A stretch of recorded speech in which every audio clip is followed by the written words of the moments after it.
안녕하세요. 오늘은 과학혁명과 계몽사상에 대해서 보도록 하겠습니다. 지난 시간에 절대왕정기 배웠어요. 왕권이 그 이전 시기에 비해서 상대적으로 강했던 시기라고 이야기했습니다. 오늘은 이제 과학혁명과 계몽사상에 대해서 배울 건데요. 이 르네상스 할 때 잠깐 과학의 발전을 이야기했잖아요. 그게 이제 그 전에는 중세시대에는 관심이 신이었기 때문에, 그리고 교회가 이 사회에 엄청난 영향력을 끼치고 있었기 때문에 과학이라는 학문이 함부로 발전을 할 수가 없었다고 이야기를 했는데, 점차 교회의 권위가 깎이게 되면서 인간으로 관심이 돌려지게 되고, 그러면서 점차적으로 과학이 발전하게 되었고, 이 17세기에 들어서 과학혁명이라고 하는 시기까지 오게 되었습니다. 그러면서 이제 사람들이 그동안 신이 했다고 믿은 건데 그냥 자연현상이었던 거잖아요. 그래서 이 미신들을 타파하자는 계몽사상도 함께 등장을 하게 되었습니다. 그럼 이제 과학부터 볼게요. 이 시기에 대표적인 과학자로는 코페르니쿠스가 있습니다. 이 사람의 이론이라든지 이런 자세한 거는 과학의 영역이기 때문에 역사에서는 무엇을 주장했는지 이런 것들만 이제 알면 돼요. 코페르니쿠스는 지동설을 주장한 사람인데, 전에는 신 중심 사회에서는, 중세에서는 천동설을 믿었어요. 왜냐하면 뭘 근거로 삼았냐면 여호수아기라고 하는 성경 그 한 페이지가 있거든요. 그 여호수아기에서 여호수아가 그 태양아 멈춰라 이랬더니 태양이 멈췄대요. 그러면은 그걸 근거로 이거는 하늘이 돌고 있으니까 멈출 수 있는 거 아닌가? 라고 해서 그 천동설에 아주 큰 힘을 실어줬었던 그런 구절이에요. 그래서 이 교회에서는 천동설을 강하게 믿고 있었고, 이 시기까지도 계속 사람들은 천동설이 맞다고 생각을 했는데, 코페르니쿠스가 하늘을 이제 보면서 관찰을 하다 보니까 천동설이 아무리 봐도 아닌 거예요. 그래서 지동설을 주장을 하게 되었는데, 코페르니쿠스는 교회의 그런 압력을 감당하기가 조금 힘들었나 봐요. 그래서 자기가 죽을 때까지 자기가 지동설을 주장했다고 이야기하지 않았어요. 책을 내도 그 이름을 바꿔서 내고 이렇게 했다고 합니다. 그래가지고 코페르니쿠스의 지동설은 이 코페르니쿠스가 죽기 전까지도 세상에 제대로 나오지를 못했어요. 그 이후에 갈릴레오 갈릴레이가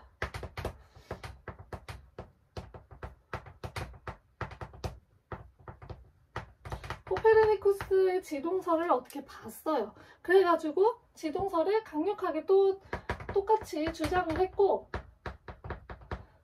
망원경을, 그전에도 망원경은 있었는데 되게 멀리까지는 못 봤어요. 그래가지고 좀 멀리 볼 수 있는 망원경을 만들었습니다.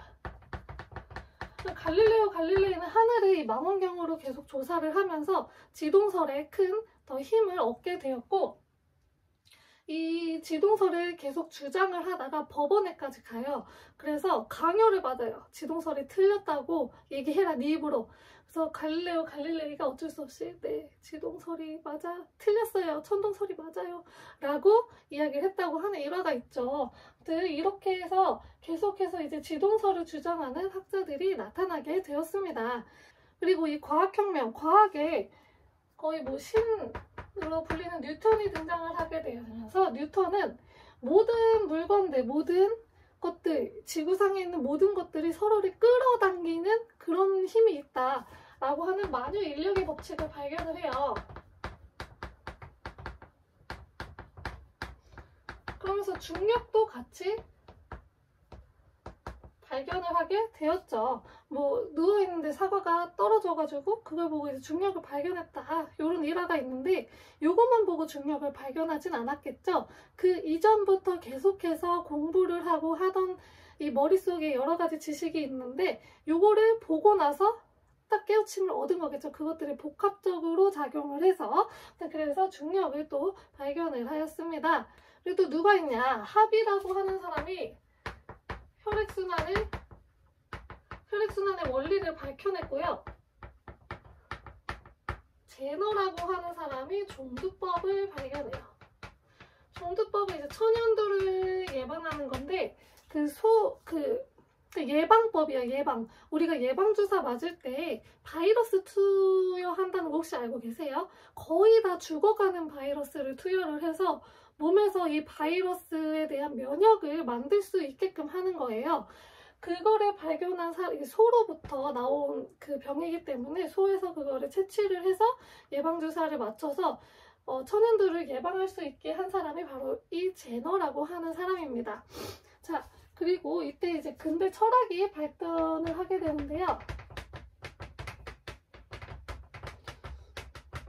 영국의 베이컨이라고 하는 사람이 있어요. 이 사람은 이제 그 경험을 통해서 이야기를 하고 그게 이제 귀납법이라고 하는 걸로 이어졌습니다. 이 경험들이 모여서 최종 결론을 내는 거예요. 얘도 이렇게 했고 얘도 이렇게 했고 얘도 이렇게 했으니까 최종 결론은 이거는 이거다 라고 하는 게 귀납법인 거죠. 이런 것들을 이야기했고요. 이거에 영향을 받은 로크, 나중에 로크 또 한 번 할 건데 사회계약론에서 이 로크는 이 경험론을 이어받았어요. 그래서 백지설 같은 거 이야기해서 사람은 태어날 땐 백지 같은 상태로 태어난다. 근데 살면서 모든 경험을 통해서 그 사람이 완성이 되는 거다. 이런 것들을 이야기하였습니다. 또 뭐 데카르트 이런 사람들도 등장을 해요. 데카르트는 연역법을 이야기합니다. 연역법은 가설을 세워놓고서 이제 증명을 해나가는 방법이에요. 이런 것들을 주장을 한 근대 철학이 발전을 하게 되었습니다. 자, 그리고 이 근대 철학 중에 하나인 사회계약론이 등장을 합니다. 사회계약론은 사람들이 각자가 이제 계약을 맺어서 국가가 탄생을 했다. 왜 계약을 맺었냐?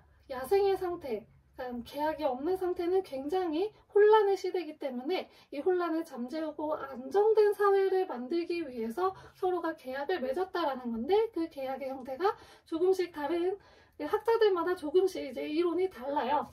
그래서 홉스가 먼저 있는데요. 홉스는 리바이어던이라는 책을 써요. 그래서 이제 이야기를 하는데 이 자연 상태는 만인에 대한 만인의 투쟁이다. 그러니까 서로 싸우고 있었던 상태다. 그래가지고 강력한 왕에게 이제 그 강력한 사람에게 권력을 위임했다고 해요.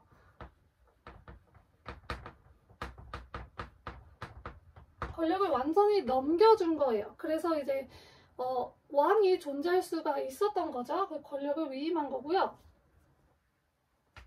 로크는 똑같이 이제 자연 상태는 혼란스러운 상태라는 건 동의를 해요. 근데 이 권력을 위임한 게 아니고 권력을 위탁한 거예요. 빌려준 거예요, 권력을. 네가 한번 해봐라. 근데 제대로 못해요? 그러면 너 내려와. 라고 하는 저항권을 이야기를 해요.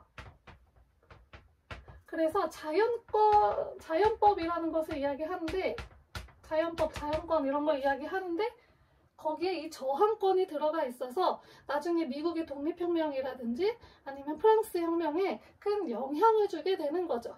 권력자가 잘 못했으니까 우리가 저항을 해서 끌어내릴 수 있다 라고 하는 이제 논리를 펼칠 수 있었던 거죠. 그리고 루소가 있는데요. 루소는 이제 교육학자로도, 교육학 쪽에서도 되게 유명해요. 자연교육을 이제 이야기했던 사람인데, 에밀리라고 하는 책을 써가지고 자연교육을 이야기했던 사람이에요. 근데 뭐 자기 자식들은 자기가 잘 키울 자신이 없다고 다 고아원에 보내긴 했는데, 루소는 이 사회계약론에서 루소는 무엇을 이야기하냐? 권력자한테 우리가 뭐 위임을 하고 위탁을 한 게 아니다. 그러니까 한 사람한테 권력을 위임하거나 위탁한 게 아니고 모든 사람들은 다 똑같이 평등하다. 모든 사람들에게 권력이 있다. 라고 하면서 주권, 재민, 나라의 주인, 나라의 그 권력은 백성에게 있다. 그러니까 백성 주인이다. 지금 현재 민주주의의 기본 베이스가 되는 사상이죠. 이런 것들을 이야기했던 게 바로 루소입니다. 그래서 이 루소의 사상은 프랑스 대혁명에 아주 강력한 그 영향을 끼치게 되었습니다. 자, 우리 이제 계몽 사상에 대해서, 계몽 사상가가 또 있어요. 계몽은 그 무지몽매한 사람들을 깨우친다, 빛으로 깨우친다, 이런 그 생각이에요. 그래서 미신, 당시에 이제 뭐든지 다 신이 했다고 하는 그런 미신들을 타파하자라고 하는 사람들이 등장을 하게 된 건데요. 대표적으로 이제 볼테르가 있습니다. 볼테르도 있고, 그리고 몽테스키에가 있습니다. 몽테스키에는 그 법의 정신이라고 하는 책에서 현재 그 민주주의 정치의 기본 사상인 삼권 분립을 이야기해요. 행정권, 입법권, 사법권, 이 세 개가 분리가 돼 있어야지 권력이 분산이 되잖아요. 한 사람이 법도 만들고 그 법을 집행을 다 해버리면 그 사람에게 권력이 모두 다 돌아가게 되기 때문에 권력이 분산이 안 돼서 오히려 그 전제군주의 모습이 나타날 수가 있어요. 그래서 권력을 분산시키기 위해서는 이 삼권을 분리를 해야 된다 라는 것을 주장했던 게 몽테스키오이고요. 그 이후에 루소도 이 계몽 사상가에 들어가고, 그리고 디드로하고 달랑베르라고 하는 사람이 있어요. 이 사람들은 백과전서파라고 해요. 왜냐면 백과전서를 만들었어요. 다양한 지식들, 우리도 막 인터넷에 네이버 지식백과 이런 데 하면은 거기에 거의 대부분의 지식이 들어가 있잖아요. 그런 것처럼 많은 지식들을 책 한 권에 다 집약시켜 놓은 거예요. 그래서 사람들에게 이거를 읽게 해서 사람들이 조금 더 지식을 많이 알고 깨우치게끔 했던 게 바로 백과전서파입니다. 자, 여기까지 이번 시간에는 과학혁명과 그리고 계몽 사상에 대해서 알아보았습니다. 이제 사람들이 관심이 신에서 인간으로 옮겨가면서 이 과학이라는 학문이 발전을 하게 됐고, 사람들의 머리가 깨어나면서 계몽 사상가들이 등장을 하게 되었습니다. 그리고 이 사회계약론이 등장을 하게 되면서 이 사회계약론에서 주장했던 여러 가지 이야기들이 이후 시민혁명에 큰 영향을 주었다고 합니다. 자, 이번 시간은 여기까지고요. 다음 시간에는 이제 그 영국의 시민혁명이었던 명예혁명을 알아보도록 하겠습니다. 감사합니다.